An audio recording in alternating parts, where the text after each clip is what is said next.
Naam, mambo vipi mtongo wa nguvu, ni mimi mtangazaji wako Kevoo TV, na kukumbusha usisahau kusubscribe channel yetu na kulike na kushare na kucomment ili kupata habari zinazotendi mtandaoni zaidi na zaidi. Bwana, habari kubwa inayotendi mtandaoni inamwongelea Bejabel. Wengi tunajua bwana, Bejabel alikuwa majeruhi ya muda mrefu kidogo, lakini inavyosemekana hadi sasa hivi Bejabel yupo fresh kabisa na ameanza mazoezi na klabu ya Simba.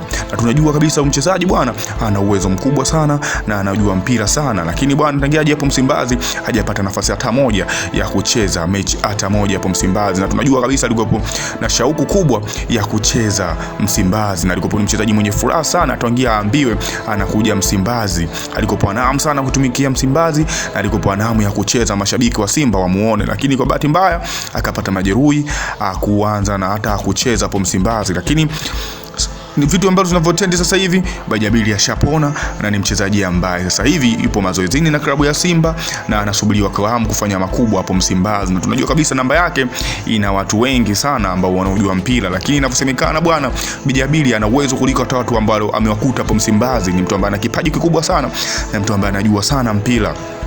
Kwa hiyo mashabiki wa Simba kaeni tayari kwa mchezaji kwa sababu ana uwezo mkubwa na ataonesha kitu na mtafurahi. Unajua kabisa bwana Kibu Denis ana wakati mgumu sana kwenye namba yake, kwa sababu kuna watu kama ni hatari sana ambao wanakuja na wapo pale Msimbazi, wengine washakuja na wengine ndo hawa wanapona majeruhi. Kwa hiyo Simba itakuwa moto kuotea mbali, na tunajua kabisa manager Mpata ni hatari sana, ambaye anajua sana wachezaji na mtu ambaye ana maamuzi makubwa sana. Kwa hiyo Simba ipo kila idara vizuri sana, tunajua kabisa wana kocha mzuri ambaye ndio meneja huyo, na pia wanachezaji wazuri sana Msimbazi. Kwa hiyo Simba itafanya makubwa sana msimu huu. Wasipofanya makubwa ni wao, lakini ni timu ambayo ipo bora, ina wachezaji wazuri sana sana. Itakuwaje msimu huu hatujui, mtu wangu wa nguvu, na kuomba tu, lakini usisahau kusubscribe channel yetu na kulike na kushare na kucomment ili kupata habari zinazotendi mtandaoni zaidi na zaidi.